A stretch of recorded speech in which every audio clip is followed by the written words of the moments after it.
പ്രിയ സഹോദരി സഹോദരന്മാരെ, വിശുദ്ധ ലൂക്കായുടെ സുവിശേഷത്തിൽ 24-ാം അധ്യായത്തിൽ എമ്മാവുസിലേക്ക് യാത്ര തിരിക്കുന്ന 2 ശിഷ്യന്മാരെ നമ്മൾ കാണുന്നുണ്ട്. അവർ ജെറുസലേമിൽ നിന്നും എമ്മാവുസിലേക്കാണ് യാത്ര പോയത്. ജെറുസലേം കിഴക്കും എമ്മാവൂസ് പടിഞ്ഞാറുമാണ്. 2 ശിഷ്യന്മാര് കിഴക്കു നിന്നും പടിഞ്ഞാറേക്കുള്ള ഒരു യാത്ര എന്ന് പറഞ്ഞാൽ ഉദയത്തിൽ നിന്നും അസ്തമയത്തിലേക്കുള്ളൊരു യാത്ര, പ്രതീക്ഷയിൽ നിന്നും നിരാശയിലേക്കുള്ളൊരു യാത്ര. ആ യാത്രയിലായിരുന്നു 2 ശിഷ്യന്മാർ. യേശുവിനോടൊപ്പം അവന് ജെറുസലേമിൽ കൂടെ നിൽക്കേണ്ട അവർ എമ്മാവൂസിലേക്ക് യാത്രയാകും. അവരെങ്ങനെ യാത്ര തിരിക്കുമ്പോൾ വാദപ്രതിവാദം നടത്തിക്കൊണ്ട്, തർക്കങ്ങൾ നടത്തിക്കൊണ്ടായിരുന്നു അവരുടെ യാത്ര. എല്ലാവർക്കും അറിയാവുന്നൊരു വലിയ സത്യമാണ്, ക്രിസ്തു ഇല്ലാത്ത സംഭാഷണങ്ങളെല്ലാം തർക്കങ്ങളായിട്ട് മാറും. ദൈവം ഉള്ളിടത്ത് ഡയലോഗായിട്ട് തന്നെ ഇരിക്കും, അസാന്നിധ്യത്തിൽ അത് തർക്കങ്ങളായിട്ട് മാറും. സ്വന്തം കാര്യങ്ങൾ സ്ഥാപിക്കാനുള്ള തർക്കം, അവരിനെ അംഗീകരിക്കാതിരിക്കാനുള്ള തർക്കം. ഇവർ 2 പേര് തമ്മിൽ തർക്കിച്ചുകൊണ്ട് പോവുകയാണ്, വാദപ്രതിവാദം നടത്തിക്കൊണ്ട് പോവുകയാണ്. അപ്പോഴാണ് ഒരു അപരിചിതനെ പോലെ യേശു അവരുടെ കൂടെ നടക്കുകയാണ്. ഇവരോട് തികച്ചും അപരിചിതനെ പോലെ ചോദിക്കുകയാണ്, നിങ്ങൾ ആരെക്കുറിച്ചാണ് ഈ പറയുന്നത്? അവർ പറഞ്ഞു, നസറായന യേശുവിനെ കുറിച്ച്. ഞങ്ങൾക്കിടയിലെ ശക്തനായ പ്രവാചകനായി ഞങ്ങൾ പരിഗണിച്ചവൻ. ഞങ്ങളുടെ അധികാരികളും പുരോഹിതരും എല്ലാം ചേർന്ന് അവനെ വധിച്ചു. ഇതെല്ലാം സംഭവിച്ചിട്ട് 3-ാം ദിവസമാണ്. സാധാരണ രീതിയിൽ ഇത്രയൊക്കെ കേൾക്കുമ്പോഴത്തേക്ക് ഞാനായിരുന്നു ക്രിസ്തുവിന്റെ സ്ഥാനത്തെങ്കിൽ പറയുമായിരുന്നു, നിങ്ങൾ പറയുന്ന ആ മനുഷ്യൻ ഞാൻ തന്നെയാണ്. അധികം വിശദീകരണങ്ങളോ വ്യാഖ്യാനങ്ങളോ ആവശ്യമില്ല. പക്ഷെ ക്രിസ്തു അവരെല്ലാം ശ്രദ്ധിച്ചു കേട്ടു. കർത്താവിൻ്റെ ഒരു സ്വഭാവമാണ് കൂടെ നടക്കുക, പക്ഷേ അപരിചിതന്റെ രൂപത്തിലും ഭാവത്തിലും കടന്നു വരിക. പലപ്പോഴും യേശു കടന്നു വരുന്നത് അപരിചിതനെ പോലെയല്ലേ? യോഹന്നാന്റെ സുവിശേഷത്തിന് 4-ാം അധ്യായത്തിൽ സിക്കൈമിൽ യാക്കോബിന്റെ കിണറ്റിൻകരയിൽ ക്ഷീണിതനായ യുവാവിനെ പോലെയാണ് വന്നത്. കുറച്ചു കഴിഞ്ഞാണ് സമറിയാക്കാരിക്ക് പോലും പിടികിട്ടുന്നത് അവനായിരുന്നു. ക്രിസ്തു തന്നെ വെളിപ്പെടുത്തിയപ്പോഴാ, നിന്നോട് സംസാരിക്കുന്ന ഞാൻ ക്രിസ്തുവാണ്. ആ വെളിപ്പെടുത്തല്ല മനസ്സിലാവുക. അപരിചിതനെ പോലെ ഉത്തിതൻ തിബേരിയോസിന്റെ ധീരത്ത് പ്രത്യക്ഷപ്പെട്ടത് അപരിചിതനെ പോലെ. അപ്പവും മീനും കൊടുത്തു കഴിഞ്ഞപ്പോൾ അവർ തിരിച്ചറിയുക. മഗ്ദലക്കാരി മറിയത്തിന് പ്രത്യക്ഷപ്പെട്ടത് തോട്ടക്കാരനെ പോലെ തികച്ചും അപരിചിതനായി. അതുകൊണ്ടാണ് പറയുക, അപരിചിതന്റെ ഭാവത്തിലും രൂപത്തിലുമാണ് ക്രിസ്തു കടന്നു വരിക. തിരിച്ചറിയുന്നവർ ഭാഗ്യവാന്മാർ. ഈ ചെറിയവരിൽ ഒരുവന് നിങ്ങൾ ചെയ്തപ്പോൾ എനിക്ക് തന്നെയാണ് നിങ്ങൾ ചെയ്തത്. ഈ തിരിച്ചറിവും നമുക്ക് ആവശ്യമാണ്. ക്രിസ്തു നമ്മുടെ കൂടെ നടക്കുന്നു, തികച്ചും ഒരപരിചിതനെ പോലെ, പക്ഷെ ഏറ്റവും പരിചയം ഉള്ളവനായി. അവരെ പൂർണ്ണമായി അവിടുന്ന് ശ്രദ്ധിച്ചു കേൾക്കുകയാണ്. ശ്രദ്ധിച്ച് കേട്ടുകഴിഞ്ഞിട്ട് ശക്തമായ തിരുത്തൽ അവർക്ക് കൊടുക്കുകയുമാണ്. എമ്മാവൂസിലേക്ക് 2 ശിഷ്യന്മാര് ഇങ്ങനെ നടന്നു പോകുമ്പോൾ അവർക്ക് ഒരുപാട് ആകുലതകളുണ്ടായിരുന്നു, ഉത്കണ്ഠാകുലരായിരുന്നു. ഈ ഉത്കണ്ഠ ഒരുപാട് വരുമ്പം വർത്തമാനം പറച്ചിലും കൂടും, തർക്കങ്ങൾ കൂടും, സംശയങ്ങൾ കൂടും, വാക്കുകൾ ഒരുപാടായിട്ട് വരും. ഉത്കണ്ഠയുടെ നിറവിൽ നിന്നാണ് അവരുടെ സംശയങ്ങൾ പെരുകുന്നതും വർത്തമാനം ഒരുപാട് പറയുന്നതുമൊക്കെ. സ്കൂള് വിട്ടു വരുന്ന കുട്ടി വൈകുന്നേരം 4 മണിക്കെത്തും. 4:30 കുട്ടിയെ കണ്ടില്ലെങ്കിൽ അമ്മയ്ക്ക് ഉത്കണ്ഠയാണ്. അമ്മ ഒറ്റയ്ക്ക് പറയാൻ തുടങ്ങും, ദൈവമേ, പിള്ളേരെ പിടുത്തക്കാരുടെ കാലമാണ്, പിടിച്ചുകൊണ്ട് പോയോ, എവിടെ പോയി തപ്പും, പോയി അന്വേഷിക്കും മനുഷ്യ. ഉത്കണ്ഠയിൽ നിന്നും ഒരുപാട് ആകുലത നിറഞ്ഞ വാക്കുകൾ പുറത്തേക്ക് വരും. ഇത് ശിഷ്യന്മാർക്കും ഉണ്ടായിരുന്നു. യേശു അവരെ ശ്രദ്ധിച്ച് കേട്ടു. ക്രിസ്തുവിന്റെ ഏറ്റവും വലിയ ഒരു പ്രത്യേകതയാണ് മറ്റുള്ളവരെ ശ്രദ്ധിച്ച് കേൾക്കുക എന്നുള്ളത്. മനുഷ്യന്റെ ഏറ്റവും വലിയൊരു പ്രത്യേകതയാണ് ആരെയും കേൾക്കാൻ മനസ്സില്ല, ക്യാപ്സൂൾ പരുവത്തിൽ പരിഹാരം നിർദ്ദേശിക്കുക. അത് മനുഷ്യന്റെ സ്വഭാവം. തമ്പുരാന്റെ സ്വഭാവം കേൾക്കുക എന്നുള്ളതാണ്. കേട്ട് കഴിയുമ്പം തിരുത്തുവാനുള്ള ഒരു വലിയ മോറൽ പവർ, ധാർമ്മിക ശക്തി കേൾക്കുന്ന ആൾക്ക് ലഭിക്കുന്നു. എന്നെ ശരിക്കും കേട്ടയാൾ എന്നെ തിരുത്തുമ്പം എനിക്ക് അമർഷമില്ല, ബുദ്ധിമുട്ടുകളില്ല. പിന്നെ എനിക്ക് ഉറപ്പാണ് എന്നെ കേട്ടവനാ തിരുത്തുന്നത്. നിസ്സാരപ്പെട്ട വാക്കുവെച്ചല്ല. മന്ദബുദ്ധികളെ, പോഷന്മാരെ, അവർക്ക് യാതൊരു പരിഭവമില്ല, പരാതിയുമില്ല. കേട്ടവൻ തിരുത്തട്ടെ. ശക്തമായി ക്രിസ്തു തിരുത്തുകയാണ്. ഇന്നത്തെ ലോകത്തിൽ ക്രിസ്തുവിൻ്റെ ഈ മാതൃക നമ്മുടെയൊക്കെ ഒരു മാതൃകയായിട്ട് മാറണം. മറ്റുള്ളവരെ കേൾക്കാൻ നമ്മൾ സമയം കണ്ടെത്തണം. ഒരുപാട് ഉപദേശങ്ങൾ കൊടുക്കുന്നതിലല്ല, ഒത്തിരി മറുപടികൾ പറയുന്നതിലല്ല, പിന്നെയോ ശ്രദ്ധിക്കുക, കേൾക്കുക. അടുത്തിടെ പത്രത്തിൽ ഒരു പരസ്യം, ബോംബെയിൽ നിന്നും. അധികം പഠിത്തമില്ലാത്ത ആളാണ് ഞാൻ. സർവകലാശാല ബിരുദങ്ങളില്ല, വലിയ പ്രത്യേക കോഴ്സുകളിലൂടെ ഒന്നും കടന്നുപോയിട്ടില്ല. എനിക്ക് വയസ്സ് 60 പക്ഷെ എനിക്കിഷ്ടം പോലെ സമയമുണ്ട്. ആർക്കെങ്കിലും എന്തെങ്കിലും പറയാനുണ്ടെങ്കിൽ എൻ്റെ അടുക്ക വരിക. ഫോൺ നമ്പരും റൂം നമ്പരും കൊടുത്തു. 100 കണക്കിന് ഫോൺ കോളുകളാണ് വന്നത്. ഒരു മണിക്കൂറിന് 100 രൂപ വെച്ചുള്ള ഫീസ് മാത്രം. എത്രയോ പേരെ തടിച്ചുകൂടി നിന്ന് പത്രങ്ങൾ സാക്ഷ്യപ്പെടുത്തി. പ്രായമായ മാതാപിതാക്കൾ മക്കൾക്ക് കേൾക്കാൻ സമയമില്ലാത്തതുകൊണ്ട് ഇദ്ദേഹത്തിൻ്റെ അടുക്കിലേക്ക് വന്നു. ഭർത്താക്കന്മാർ വന്ന് ഭാര്യമാർക്ക് കേൾക്കാൻ സമയമില്ല, ഭാര്യമാർ വന്ന് ഭർത്താക്കന്മാർക്ക് കേൾക്കാൻ സമയമില്ല, മക്കളും വന്നു മാതാപിതാക്കൾക്ക് കേൾക്കാൻ സമയമില്ല. കേൾക്കാനും സമയമുള്ളവരുണ്ടോ? ഓടിക്കൂടാൻ ആൾക്കാരുണ്ട്. അച്ഛന്മാരുമാരൊക്കെ കൗൺസിലിംഗ് നടത്തുമ്പോൾ എത്രയോ മനുഷ്യരാ വന്ന് ഇടിച്ചു കൂടുക. പരിഹാരമൊന്നും പറയണ്ട, ജസ്റ്റ് ഒന്ന് കേട്ടാൽ മതി. അങ്ങനെ കേൾക്കാനുള്ള ഒരു മനസ്സ് നമ്മളിലും ഉണ്ടാകണം. ആ ഒരു ചിത്രം ക്രിസ്തു നമ്മെ പഠിപ്പിക്കുകയാണ്. ശ്രദ്ധാപൂർവം കേൾക്കുക, കേട്ടിട്ട് തിരുത്തുക. അവസാനം അവർ എത്തേണ്ടിയിരുന്ന ഗ്രാമത്തോട് അടുത്തു. അവർ എമ്മാവൂസിലായി കഴിഞ്ഞു.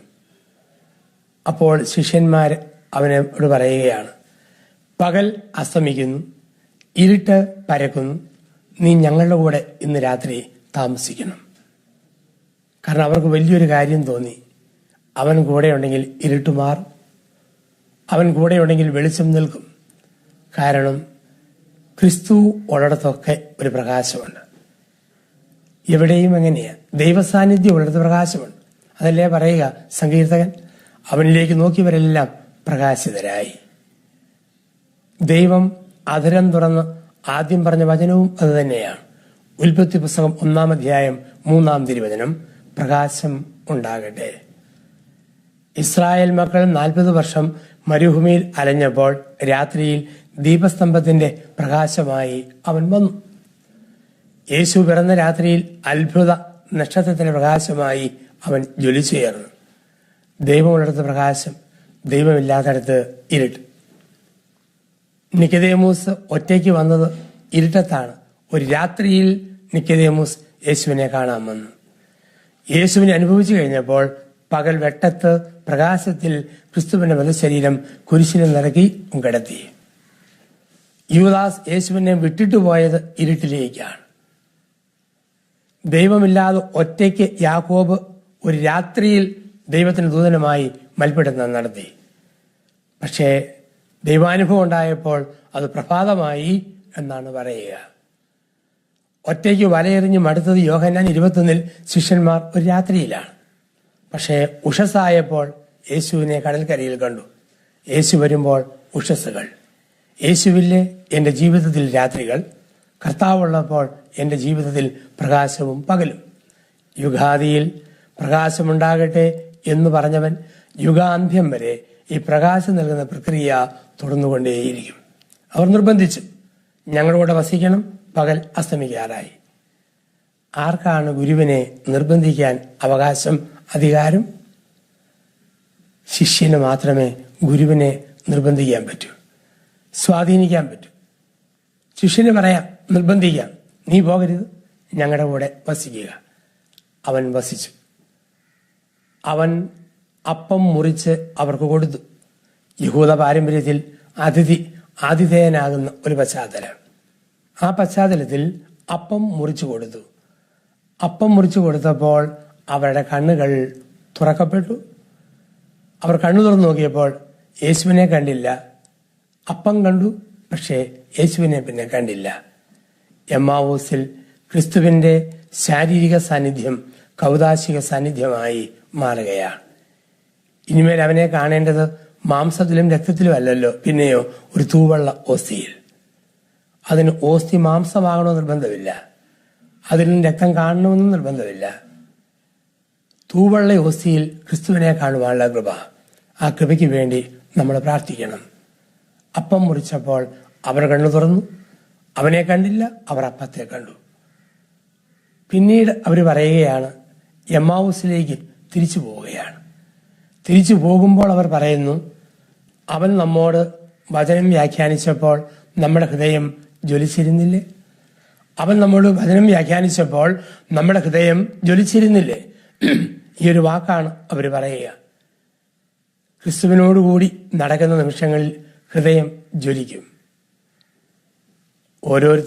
നമ്മൾ ഓരോരുത്തരും ധൂപക്കുറ്റി കടന്ന് കത്തുന്ന ചിരട്ടക്കരി പോലെയാണ് മനുഷ്യജന്മം, മനുഷ്യജീവിതം. ധൂപക്കുറ്റി കടക്കുമ്പോൾ അത് തിളങ്ങും, തക്കാളിപ്പഴം പോലെ ചുവന്ന് തിളങ്ങും. ധൂപക്കുറ്റിയിൽ നിന്നും അത് പുറത്തിട്ടാൽ സാവധാനം മങ്ങും. കുറെ കഴിയുമ്പോൾ വെറും കരിയാവും. പുറത്തു കഴിയുമ്പോൾ തണുത്ത് വിറങ്ങലിച്ചിരിക്കും. ക്രിസ്തുവിന്റെ കൂടെ നിൽക്കുമ്പോൾ ഒരു നല്ല തിളക്കം, ജ്വലിപ്പ്, അതില്ലേ തീർന്നു. കടലിൽ നിന്നും ഒരു ഗ്ലാസ് വെള്ളമെടുത്ത് ചെവിയോട് ചേർത്ത് പിടിച്ചാൽ ആ വെള്ളത്തിന് എരപ്പില്ല. കാരണം കടലിൽ നിന്നും അത് വേറിട്ട് പോയി. കടലിൽ കിടക്കുന്ന കാലത്തോളുമേ വെള്ളത്തിന് ആരവുള്ളൂ, എരപ്പുള്ളൂ. കടലിൽ നിന്നും എടുത്തു മാറ്റിയാൽ പിന്നെ ആ വെള്ളത്തിന് എരപ്പില്ല, ആരവങ്ങളില്ല, ശബ്ദങ്ങളില്ല. ക്രിസ്തുവിനോട് ചേർന്ന് നിൽക്കുമ്പോഴാണ് ജീവിതത്തിന് ഒരു തിളക്കം, ഒരു ജ്വലിപ്പ്. അവനിൽ നിന്നും അകന്നു കഴിയുമ്പോൾ ആ തിളപ്പും ആ ജ്വലിക്കലും നമുക്ക് നഷ്ടപ്പെടുകയാണ്. അവർ തിരിച്ച് ദേവാലയത്തിലെത്തുന്നു. മറ്റു ശിഷ്യന്മാരുടെ കൂടെ അവരും പ്രാർത്ഥനയിൽ പങ്കുചേരുന്നു. ദൈവത്തെ സ്തുതിച്ചുകൊണ്ട് ദേവാലയത്തിൽ സമയം ചെലവഴിക്കുന്നതായി നമ്മൾ കാണുകയാണ്. പ്രിയ സഹോദരീ സഹോദരന്മാരെ, നമ്മുടെയൊക്കെ മനുഷ്യജന്മം, ക്രൈസ്തവ ജീവിതം യേശുവിൻ്റെ കൂടെ നിത്യം വസിക്കാനുള്ളതാണ്. ചിലപ്പോഴെങ്കിലും അറിഞ്ഞു പറയാതെ നമ്മളും എമ്മാവൂസിലേക്ക് യാത്ര തിരിച്ചിട്ടില്ലേ? ഒരു നവീകരണ ധ്യാനം കൂടുന്ന നാളുകളിൽ ഹൃദയത്തിന് നല്ല ജ്വലിപ്പ്. അവനോടൊപ്പം ജെറുസലേമിൽ നിൽക്കണമെന്നുള്ള ഒരു വലിയ ആഗ്രഹം. പക്ഷെ നാളുകൾ കഴിയുമ്പോൾ അറിയാതെ ഞാനും നിങ്ങളും എമ്മാവൂസിലേക്ക് നടന്നു തുടങ്ങുകയല്ലേ? നമ്മുടെ പാദങ്ങൾ അവനോട് സാമീപ്യത്തിൽ നിന്നും അകന്നകന്നു പോകുന്നു. അങ്ങനെ അകന്നു പോകുമ്പം നമ്മുടെ ജീവിതത്തിലും ഒരുപാട് അസ്വസ്ഥതകളും ആകുലതകളും ഒക്കെ വന്നുകൂടുന്നു. അങ്ങനെ വന്നുകൂടുമ്പോൾ ജീവിതത്തിൽ നമ്മൾ ഒത്തിരിയേറെ അസ്വസ്ഥതയുള്ള മനുഷ്യരായിട്ട് മാറുകയാണ്. പിരിമുറുക്കങ്ങളും ടെൻഷനുമുള്ള ജീവിതങ്ങളായിട്ട് അത് മാറുന്നു. എങ്കിൽ ക്രിസ്തു ഇന്ന് നമ്മെ വിളിക്കുന്നു, മകനെ മകളെ തിരിച്ചു നടക്കുക അവന്റെ ജെറുസലേമിലേക്ക്. ജെറുസലേം എന്ന് പറയുമ്പോൾ സഹനത്തിന്റെ സ്ഥലം, മരണത്തിന്റെ സ്ഥലം, മഹത്വീകരണത്തിന്റെ സ്ഥലം. അവന്റെ സഹനത്തിലേക്ക്, അവന്റെ മരണത്തിലേക്ക്, അവന്റെ മഹത്വീകരണത്തിലേക്ക്, അവന്റെ ജെറുസലേമിലേക്ക് ക്രിസ്തു ശിഷ്യർ എന്ന രീതിയിൽ നാം ഓരോരുത്തരും തിരിച്ചു നടക്കണം. അവനോടൊത്ത് കൂടാരമടിച്ച് വസിക്കണം. ജെറുസലേമിൽ നിന്നും ജെറീക്കോയിലേക്ക് പോയ മനുഷ്യനാണ് ലൂക്കാസ് വിശേഷത്തിന്റെ 10-ാം അധ്യായത്തിലെ മനുഷ്യൻ. അന്ന് പുറത്തുള്ള കള്ളന്മാര് അവനെ പിടികൂടിയെങ്കിൽ ഇവിടെ ഇപ്പോൾ എമ്മാവൂസിലേക്ക് പോകുന്നവരെ ഉള്ളിലുള്ള കള്ളന്മാര് തന്നെ പിടികൂടുകയാണ്. ആത്മീയ ജീവിതത്തിൽ തകർത്തുകൊണ്ട്, ആന്തരിക ജീവിതത്തിൽ നിന്നും അവരെ തിരിച്ചുവിട്ടുകൊണ്ട് അസ്വസ്ഥത സൃഷ്ടിക്കുന്ന ഉള്ളിലെ കള്ളന്മാർ. യേശു കൂടെ നടന്നപ്പോൾ വഴിതെറ്റിപ്പോയ അവർക്ക് തിരിച്ചറിവുകൾ ഓരോന്നായി ലഭിച്ചു. ഏതെല്ലാം തിരിച്ചറിവുകളാണ് അവർക്ക് ലഭിച്ചത്? ഒന്നാമത്തെ തിരിച്ചറിവ്, ഞങ്ങൾ എമ്മാവൂസിലേക്കാണ് പൊയ്ക്കൊണ്ടിരിക്കുന്നത് എന്ന ഒരു തിരിച്ചറിവ്. ഞങ്ങൾ എമ്മാവൂസിലേക്കാണ് പൊയ്ക്കൊണ്ടിരിക്കുന്നത് എന്നുള്ള തിരിച്ചറിവ്. 2, ഞങ്ങൾ എമ്മാവൂസിലേക്ക് പോകേണ്ടവരല്ല എന്ന തിരിച്ചറിവ്. 3, ഞങ്ങൾ ജെറുസലേമിൽ കൂടാരമടിക്കേണ്ടവരാണ് എന്നുള്ള ഒരു വലിയ തിരിച്ചറിവ്. ഈ 3 തിരിച്ചറിവുകൾ അവർക്ക് ലഭിക്കുകയാണ്. നമുക്കറിയാം, തിരിച്ചറിവുകൾ മനുഷ്യനെ എന്നും തിരിച്ചു നടത്തും. ചരിത്രത്തിൽ പ്രവാചകന്മാരും രാജാക്കന്മാരും പുരോഹിതരും ദൈവജനം മുഴുവനും തിരിച്ചറിവ് വന്നപ്പോൾ തിരിച്ച് നടന്നവരാണ്. എമ്മാവു ശിഷ്യന്മാർക്ക് തിരിച്ചറിവുണ്ടായി. അവർ തിരിച്ചു നടന്നു ജെറുസലേമിലേക്ക്. ഞങ്ങൾ എമ്മാവൂസിലേക്കാണ് പോകുന്നത് എന്നുള്ള തിരിച്ചറിവ്. കള്ളുകുടിയന്മാർക്ക് ഇല്ലാതെ പോകുന്നത് തിരിച്ചറിവാണ്. തിരിച്ചറിവല്ലേ അവർക്കില്ലാത്തത്.